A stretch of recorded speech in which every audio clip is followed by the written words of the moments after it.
Father, we have been through all this... Do as I tell you, boy, you damn disobedient little bastard! Give me the gun! It's my life, and I'm gonna run it the way I like. Get off out of it!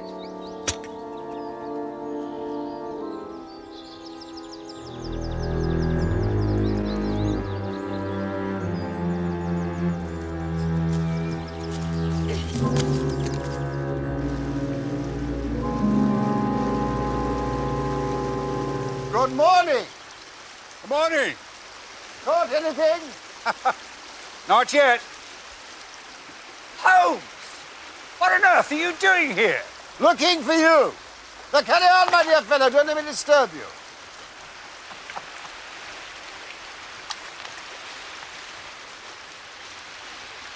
What on earth are you doing here?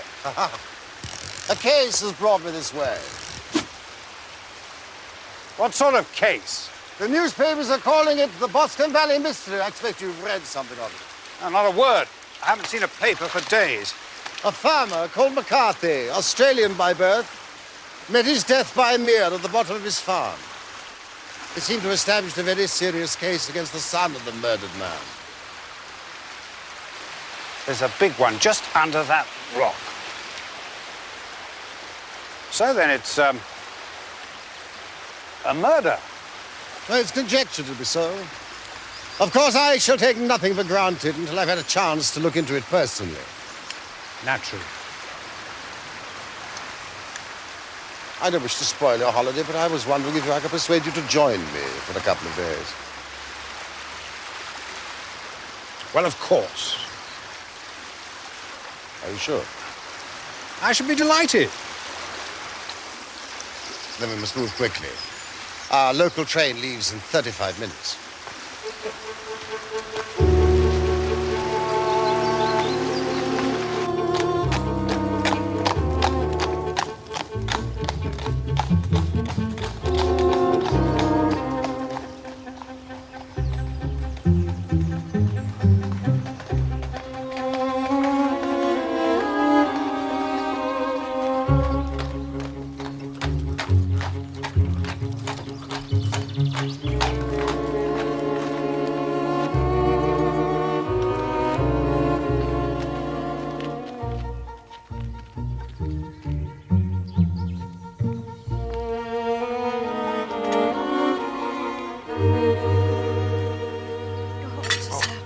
Watson, all this fresh air will kill me. Well, the London press don't seem much interested. Not very full accounts. Yes. Useless. So much for the London press. It all seems depressingly simple. What persuaded you to take an interest in this case? This.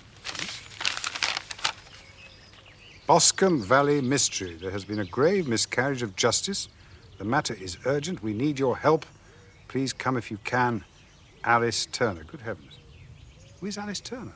She's the daughter of Mr. Turner, also Australian, who owns this whole estate. Well, it's a mystery, not murder to Miss Turner. Note the we, Watson. We need your help. If ever there was a cry from the heart, that is it. It leaps from the paper. Have you seen this lady? No, not yet. Do you remember a certain Sergeant Summerby? Summerby. Oh, yes, the case of the counterfeit Spanish dollars. Mexican. A pleasant fellow. Much admired your methods, did he not? Probably his reason for promotion to inspector. He is in charge of the case, and it was he who organized this accommodation for us. Us? You presumed that I would come? No, not presumed, Watson. Hoped. Very much hoped. Well, Mr. Holmes, and you, Doctor, It's a pleasure to see you again. Congratulations on your promotion, Inspector. Oh. Thank you, Doctor. Well, it's a quiet district as a rule, but nonetheless my own. I have a carriage waiting. Ah. Oh.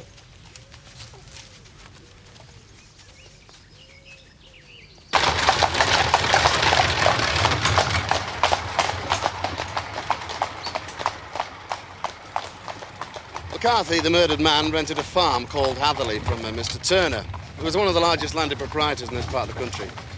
He made his money in Australia. I presume that both being colonials, they had much in common. Old friends, I believe, though Mr. Turner has been in failing health for some time. He has a daughter called Alice. An only child and the most charming one. We surmise that Miss Turner and the McCarthy boy are friends. Great friends. It was Miss Turner who brings me here. Well, I know, Mr. Holmes, and to be quite honest with you, I'm surprised he came. Well, the case is as plain as a pikestaff. And the more one gets into it, the plainer it becomes. So I have warned Miss Turner that this time, not even Mr. Sherlock Holmes will be able to work miracles. So there we are. Beautiful countryside. Yes, yes, indeed. This is Boscombe Valley. And over there at the bottom is Boscombe Mere, where the murder took place. Peaceful place for a tragedy. Any witnesses? I expected that question, Mr. Holmes. The principal witness is William Crowder, one of Mr. Turner's gamekeepers.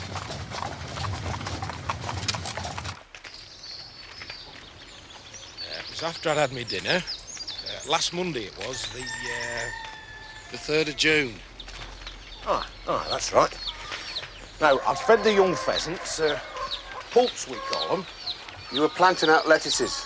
Oh, that's right. I was setting out some lettuces, those lettuces over there, when my little girl Patience, she comes running up.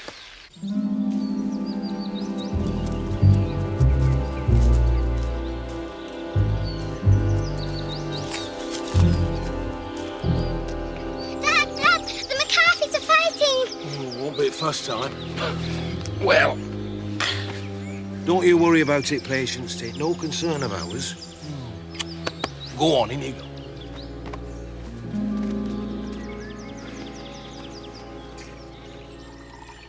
That Mr. McCarthy, he had a temper, that man, you know. Oh, aye. You know, if he thought another gun had poached his bird out shooting, he'd let fly in a real fury. Was the boy the same way inclined? No milk for me, please. No. No, not that I've noticed, anyway. No, he always seemed a nice enough boy. Surprised him doing such a thing. But then again, he was provoked. No doubt. Who's to say? You tell the gentleman what happened next. What? You haven't forgotten what you said in evidence at the inquest. Forgotten? I shan't forget that day, not so long as I live. Now, I just sent Patience into a mother, and I hadn't planted out no more than another half box when young McCarthy comes running up looking like he'd seen a ghost. My father's met with a terrible accident. Please, come with me. I need your help. Where is he? He's down by the mere.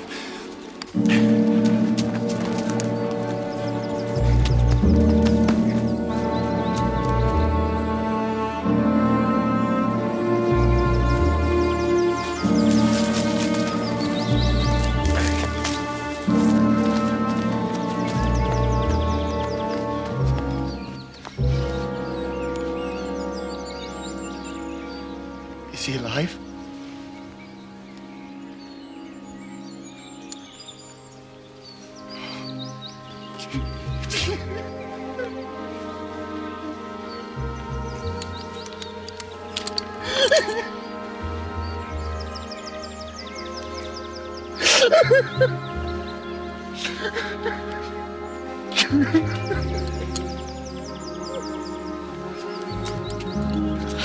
You just come along with me.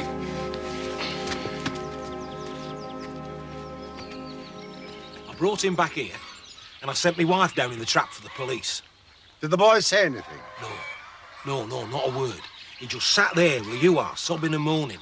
And I didn't take my eyes off him till they came for him, and that's the truth. Did you examine the gun at all? The butt, for instance? No, not especially. There was a bit of mud on it. He wiped it. He wiped it. Well, I might have done. I mean, it would have been natural, wouldn't it? There was Mr. McCarthy lying there dead with his head bashed in. He hadn't got that way swatting wasps, had he? You believe that the boy killed his father? Well, of course I do, sir. I mean, who else could have done it? Well, I can tell you this much, gentlemen. Right, now I'm a gamekeeper, right? And when a man's got a gun in his hand, strange things can happen. Oh, aye.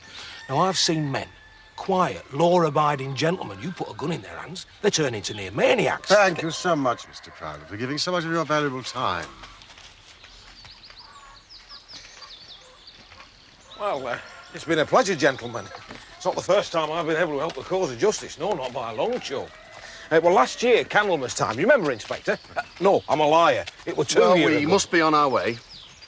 Well, I'm on the side of law and order, sir. The Inspector will tell you that. Indeed you are, Crowder.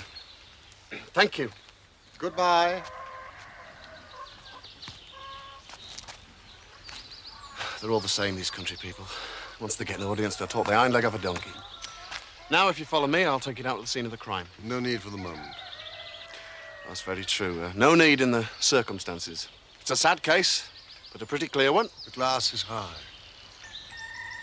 Weather set fair. I should like to call on James McCarthy.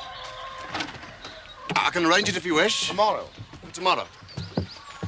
One more thing I should tell you, Mr. Holmes. When the boy was charged with the murder, he didn't appear in the least surprised. In fact, he said it was no more than his deserts. Those were his very words. A confession? You might think so. Did he also protest his innocence? Yes. But then again, they always do, don't they? I think we'd best be getting back to the hotel. I have some calls to make on the estate. Till tomorrow, then. Boscombe Arms!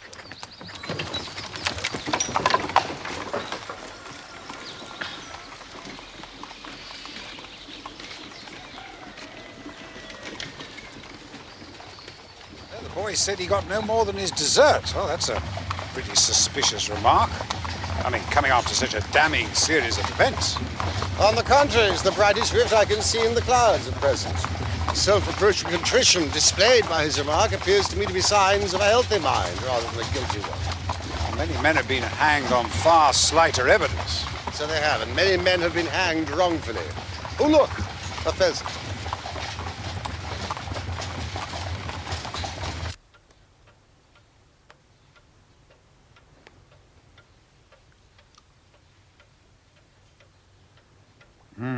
Witness. That's James McCarthy. I had a conversation with my father which led to high words and almost to blows. As his temper was becoming ungovernable, I left him and went up the hill. I hadn't gone more than 100 yards when I heard a hideous outcry which caused me to run back again. I found my father expiring on the ground with his head terribly injured. Did you see anyone near your father when you returned? No, no one. I have no idea how he came by his injuries. He was not a popular man, but as far as I know, he had no active enemies. I know nothing further of the matter. Did your father say anything to you before he died? He mumbled a few words, but all I could catch was some allusion to a rat. Silence! Be quiet! A rat. And what did you understand by that? It conveyed nothing to me. I thought he was delirious. What was the point upon which you and your father had this final quarrel?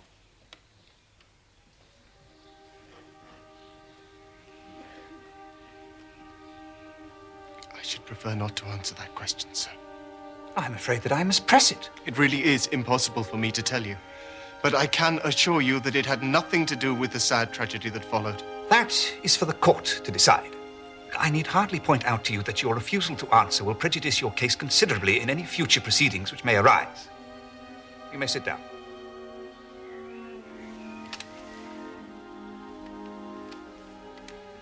Gentlemen of the jury, you are here to discover the cause of death of Mr. William McCarthy and thereafter to deliver your verdict.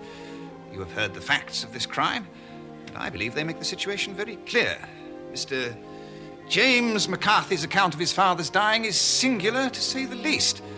His refusal to give any details of their last conversation must go very much against him. The verdict of willful murder would seem to me to fit the facts we have heard. I hope I make myself clear. So, willful murder it was. Monstrous. Well, the boy did rather ask for it. Oh, it wasn't. Did you see that both you and the coroner have been some pains to single out the strongest points in the young man's favor?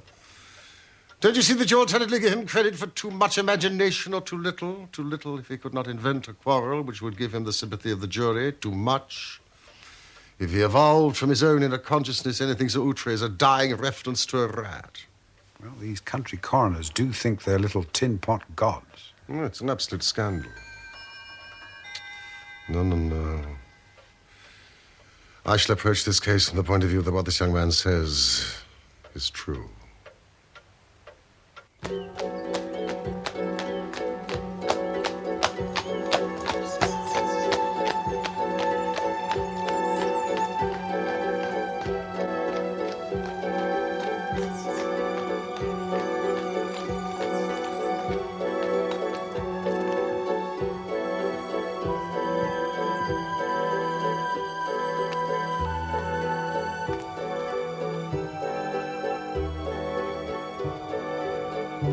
We have a visitor. Our young client has arrived.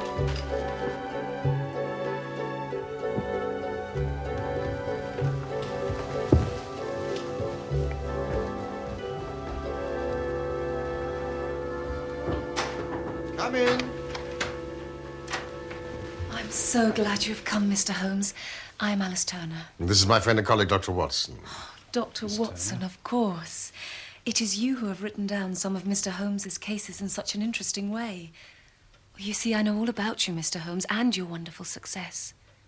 If you knew how much we need you now, do you yet know anything of what happened? Please sit down, Miss Turner. Inspector Somerby has told me something of it. Oh, yes, the inspector. He gave me your address. He's quite a kind man, isn't he? But he doesn't understand. How could he? He's a policeman. Mr. Holmes, I know that James didn't do it. I know it. And I want you to start your work knowing it too.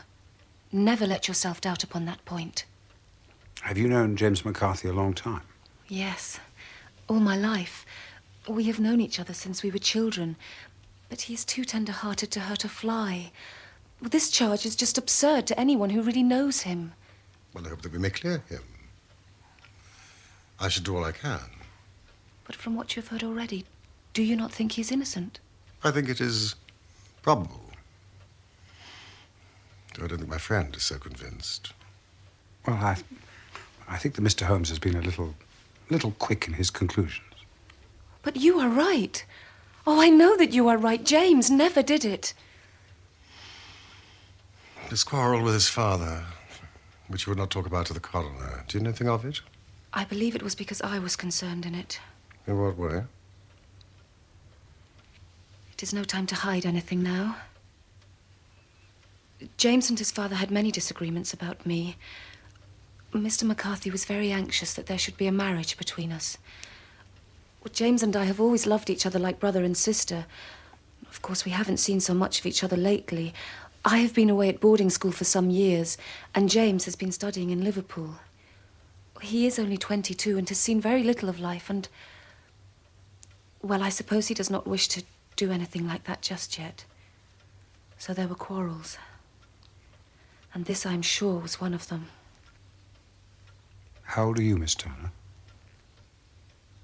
I'm 18. Quite nearly 19. As you say, this isn't a time to hide anything. Are you in love with James McCarthy?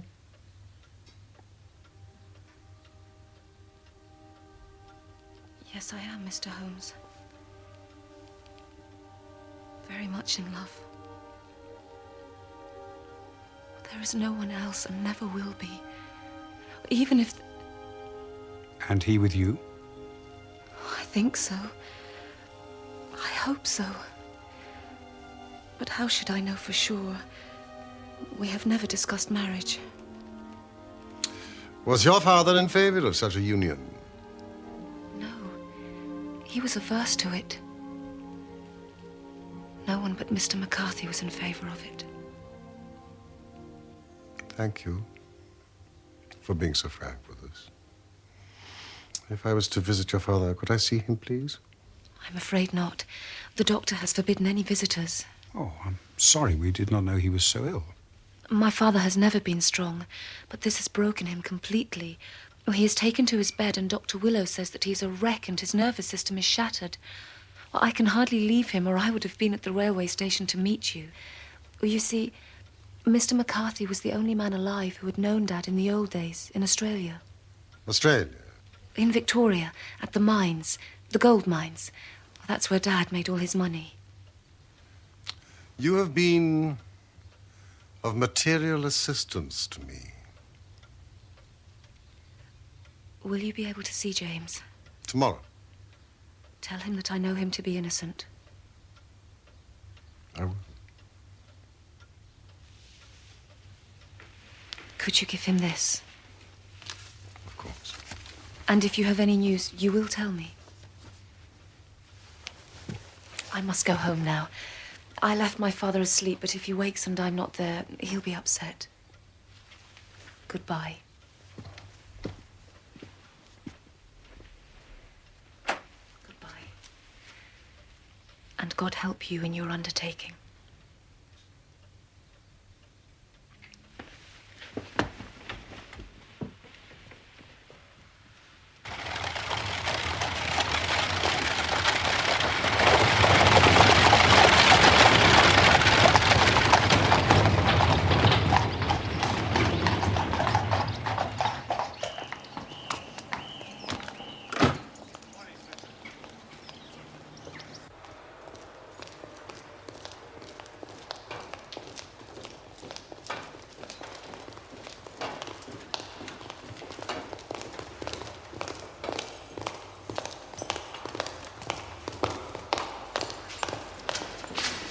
May I see him alone, please? As you wish, Mr. Holmes. But remember, this man is on remand accused of willful murder. And as you will know, such a man under such circumstances is unlikely to speak the truth. Oh, thank you for your good advice.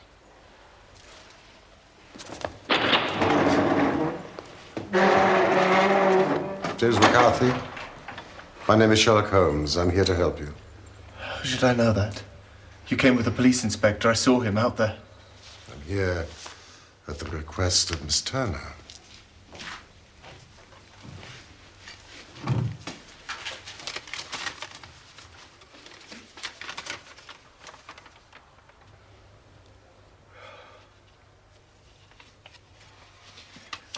I am sorry, Mr. Holmes. Lately, I've learned to trust no one. I'm afraid you've come too late. They've already made up their minds that I am guilty. Well, I have not. Not the coroner's court. The coroner and the coroner's jury only sit to inquire into the facts. They do not sit in judgment. Well, how can I help you? I'd like you to tell me exactly what happened. Let us sit down over here where we can talk quietly and not be overheard.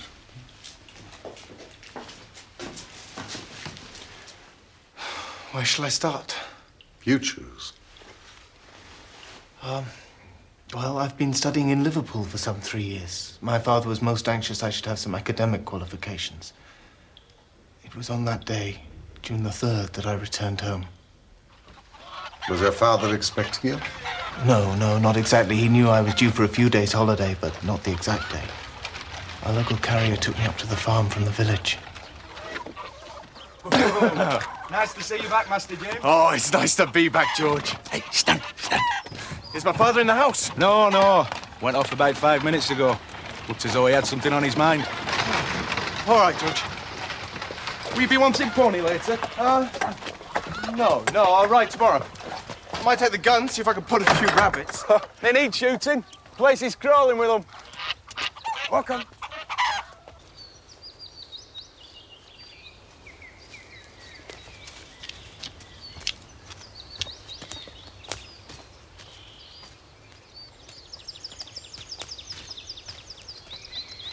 Hello, Father. James? you doing here? I'm just back for a few days, that's all. Well, I don't want you down here. So get off out of it. Keep away from me, do you understand? Yes. Why? None of your damn business. Just do as you're told. James. Look. Now you are here. Get over to Turner's place and tell that girl you'll marry her. I'll do no such thing. Look, Father, we have been through Do as all I this tell you, before. boy, you damn disobedient little bastard! Give me the gun. Give me the gun! It's my life, and I'm gonna run it the way I like.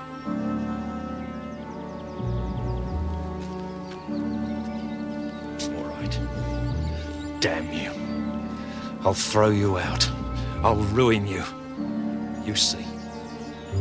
Now get off out of it!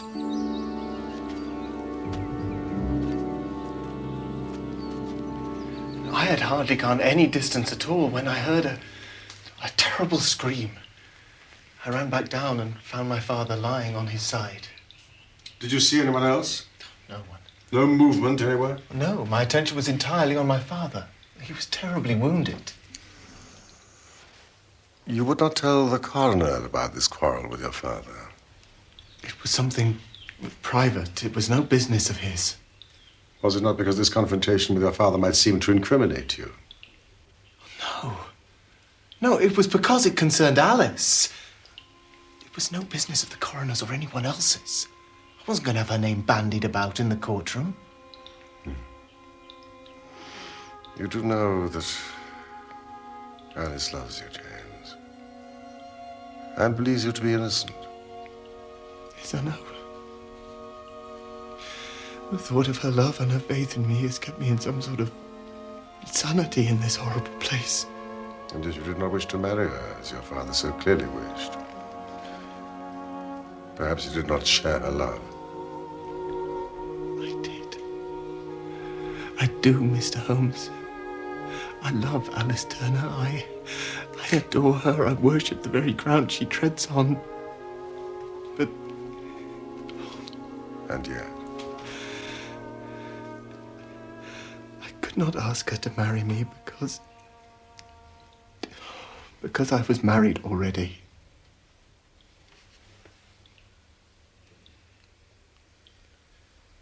Don't you think you'd better tell me about it?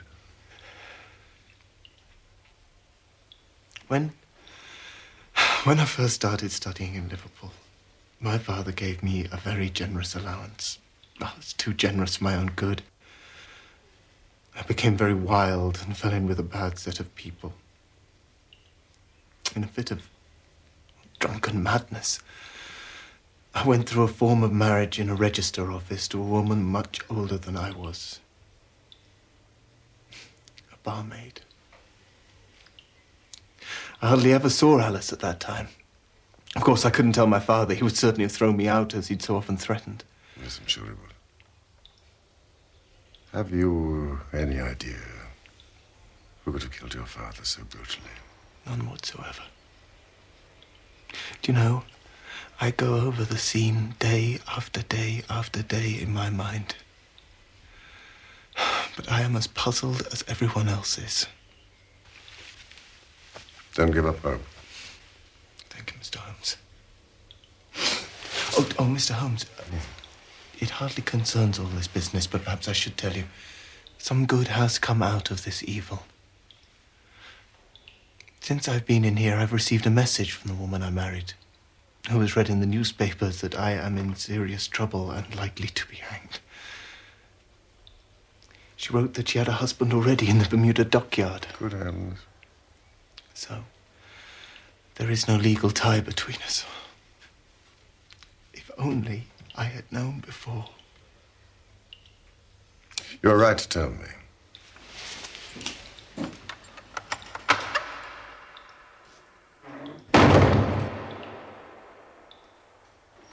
Poor fellow.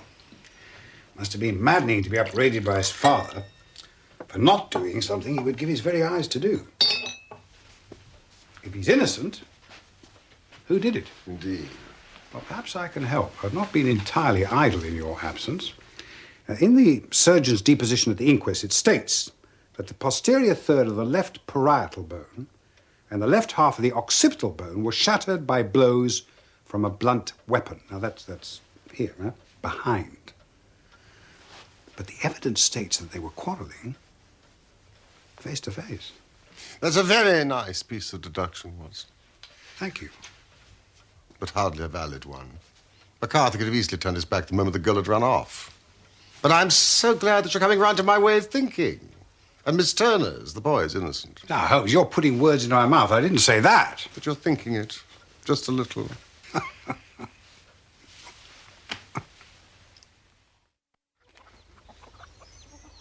Those boots were the ones the master was wearing at the time he was murdered, sir. I've cleaned them up since, of course. Those were a pair of Master James's. He bought them new last Michaelmas. Thank you, George. Now, let us go down to the mere.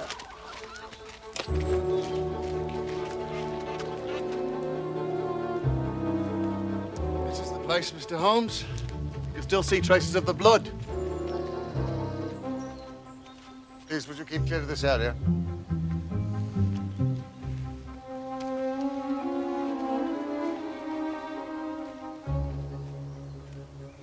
Why did you enter the mere, Inspector? Fished about with the rake. Thought there might be some weapon thrown there or some other trace.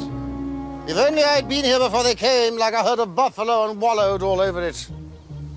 This must be the gamekeeper and his gang. These tracks are young McCarthy's. And these. Twice he walked.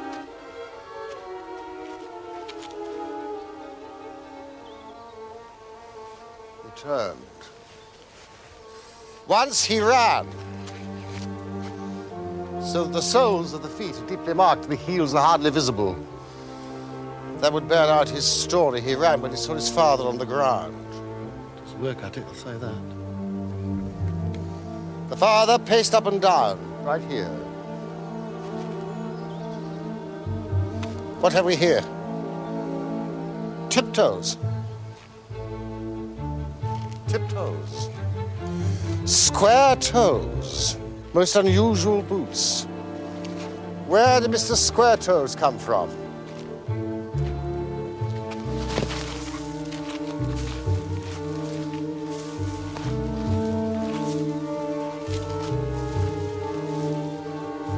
You'd made a rare bloodhound with Mr. Holmes. Ah.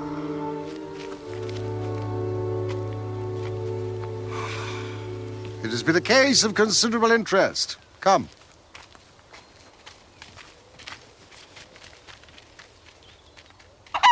Thank you, George. Thank you, sir. Would you deliver this note? Yes, sir, indeed. Right away.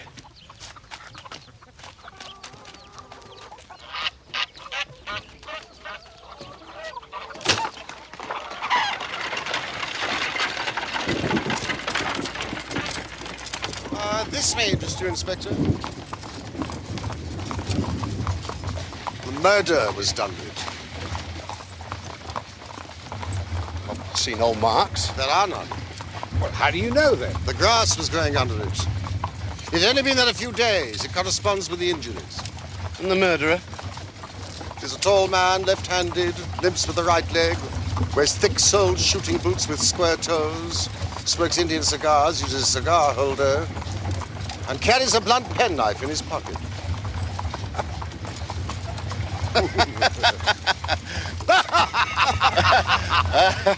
You're a brilliant man, Mr. Holmes, and I wish I had your brains. Your theories are all very well, but I'm still not convinced. Not this time. We have to deal with a hard-headed British jury. Well, you've had your chance, Inspector. I'm a practical man, Mr. Holmes. I cannot undertake to go around the country looking for a left-handed gentleman with a gamby leg. As to become the laughingstock of Cheshire. We shall see. You work your method. I shall work mine.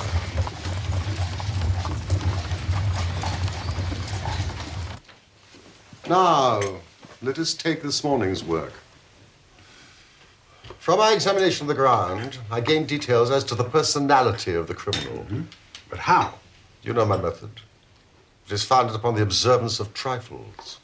Well, his height, I know you might roughly judge by the length of his stride, his boots by his traces, but the man's lameness. The impression of his right foot was always less distinct than that of the left. Why? Because he limped. His left-handedness.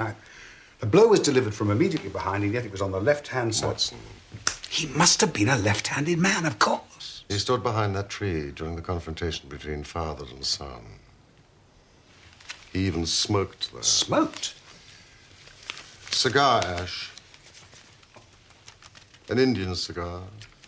You will remember my little monograph on the subject of ashes from pipe, cigar, and cigarette tobacco.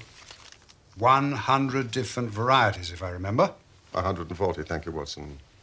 Having discovered the ash, I discovered this stump, which the man had thrown among the moss. An Indian cigar rolled in Rotterdam. You will notice that the end has not been in his mouth. So he used a cigar holder. The tip has been cut off, not bitten. But the cut is not a clean one, so I deduced a blunt penknife. Amazing. Among the words mumbled by the dying man, the only word that young McCarthy could understand was the word rat. Rat. Most curious. Come with me.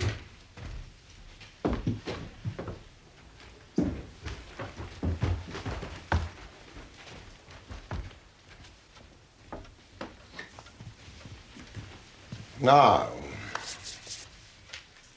what do you read? A rat. And now? Boy, rat, boy. Ballarat. That is the word the man uttered. Australia. Someone from Ballarat. What is Ballarat known for? It was goldfields. Miss Turner said that her father had met McCarthy on the goldfields. I see the direction in which all this points. An Australian from Ballarat and one who was at home in the district. Yes, I'm very much mistaken. He's here. Mr. John Turner.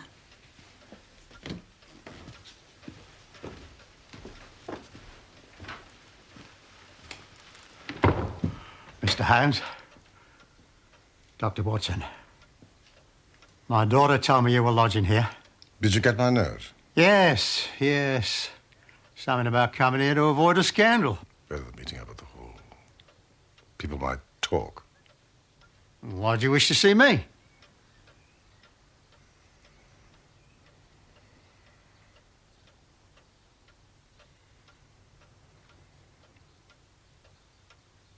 Oh, yes. I know about you and McCarthy. My friend Watson will jot down a few facts. I promise they will not be used unless it is absolutely needed. Do sit down.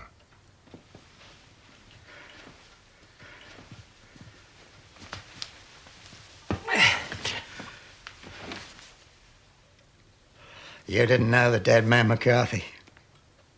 He was a devil incarnate. God keep you out of the clutches of a man such as he. His grip has been upon me these many years, and he's blasted my life. I'll tell you first how I came to be in his power. It was in the early 60s at the diggings. I was a young chap then, hot-blooded and reckless. Well, I'd no luck with my claim, took to the bush and became what you'd call a highway robber. There was a little gang of us, lived a wild, free life of it, sticking up a station from time to time or stopping the wagon on the road from the diggings. They called me Black Jack of Ballarat. I believe they still remember the Ballarat gang in the colony.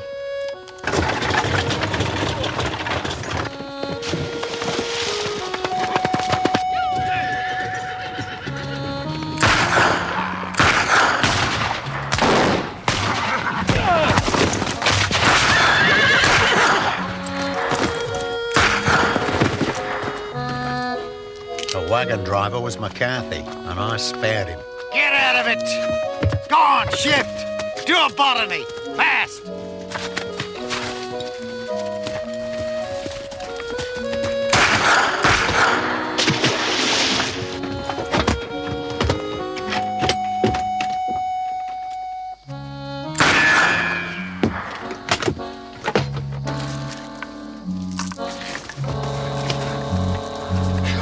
We got away with the gold.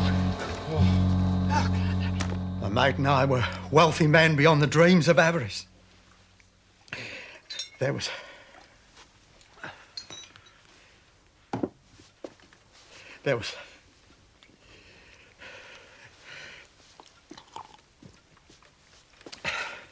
There was a price on our head. I decided to make for England. I determined to settle down to a quiet and respectable life. I bought this estate. It included the whole village, even this inn is mine. I set myself to do a little good with my money to make up for the way in which I'd earned it. I married. And though my darling wife died young, she left me my dear little Alice. I was a happy man, you might say, until McCarthy laid his grip upon me. He'd followed my trail. When he first came here, he'd hardly a coat to his back or a boot to his foot. Here we are, Jack, he said. You can have the keeping of us, me and my little boy. And if you don't, England's a fine, law-abiding country, and there's always a policeman handy. I was a sitting duck for blackmail. There was no shaking him off. There was no rest, no peace, no forgetfulness. Turn where I would, there was his cunning, grinning face at my elbow. Whatever he wanted, he must have, and whatever it was, I gave him without question. Land, money, houses. Till at last he asked a thing I could not give. He asked for Alice. His son and my girl had grown up. He knew I was in weak health. Seemed a fine stroke to him that his son should step into the whole property. But there I was firm. I would not have his cursed stock mixed with mine. Not that I'd any dislike for the lad, but his father's blood was in him, and that was enough. I stood firm. McCarthy threatened. I braved him to do his worst. We arranged to meet at the mere, halfway between our two houses, to talk it over. James. As I listened to his talk, all that was black and bitter seemed to come uppermost. He was urging his son to marry my daughter with as little regard for what she might think as a slut from off the streets. Father, we have been Do as I tell you, boy, you damn disobedient little bastard! It drove me mad to think that I and all that I held dear should be in the power of such a man. It's my life, and I'm gonna run it the way I like. I was a dying and desperate man. If I could silence that foul tongue, I could still save me and my family's reputation in this valley. Get off out of it!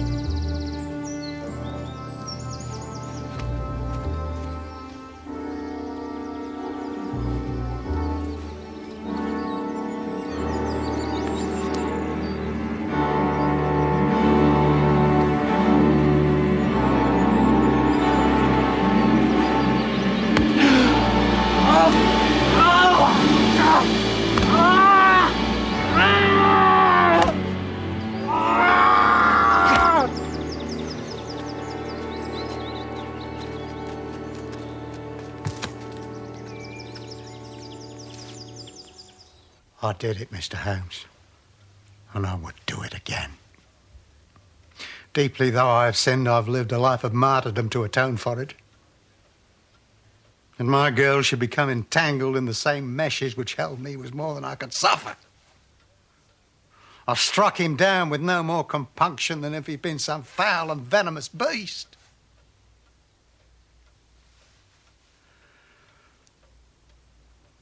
That is the true story, gentlemen, of all that occurred.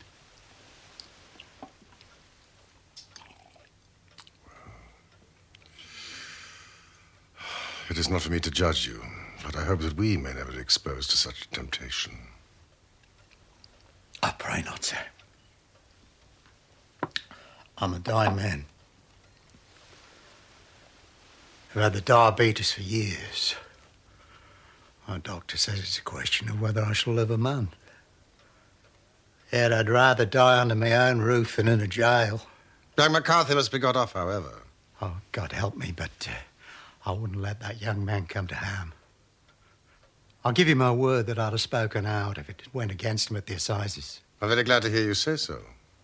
I'd have spoken now had it not been for my dear girl. It would break her heart. It'll break her heart when she hears that I'm arrested. It may not come to that. We are not the police. I am no official agent. I'm here at your daughter's request. Alice? Alice. What do you intend to do? In view of your health, nothing. You are yourself aware that you'll have to answer for your deed at a higher court than the assizes. If young McCarthy is condemned, I shall be forced to use this confession. If not, it will never be seen by mortal eye. And your secret, whether you be alive or dead, shall be safe with us.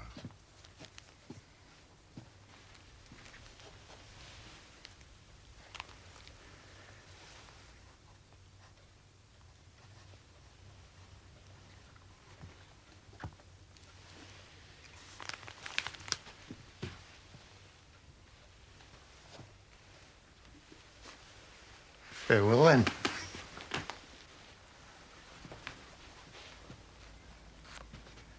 Your own deathbeds, when they come, will be the easier for the thought of the peace that you've given to mine.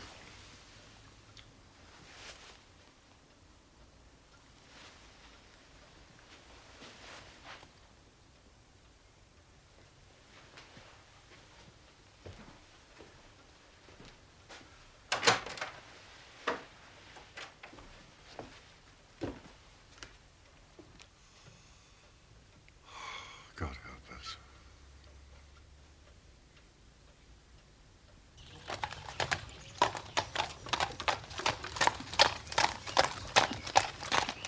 Turner, John Stewart, 16th of August, Boscombe Hall, Cheshire.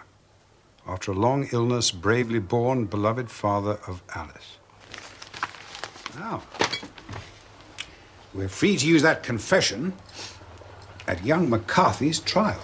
No, by no means.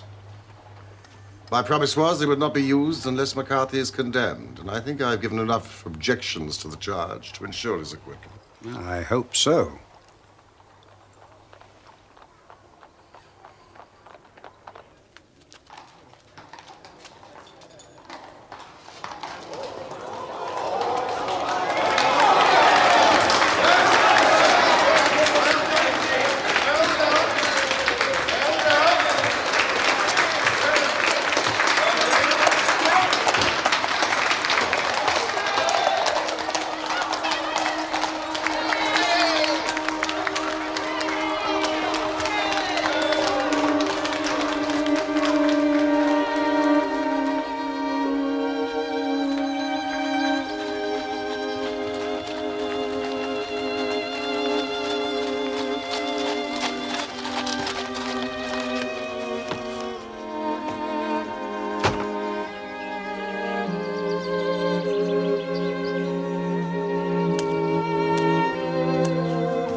Too. Will you marry me? Yes, I will.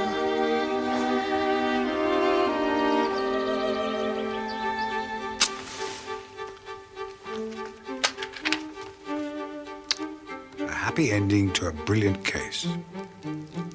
I congratulate you, Holmes. I thank you. I must admit there are certain aspects to this case which even I did not anticipate.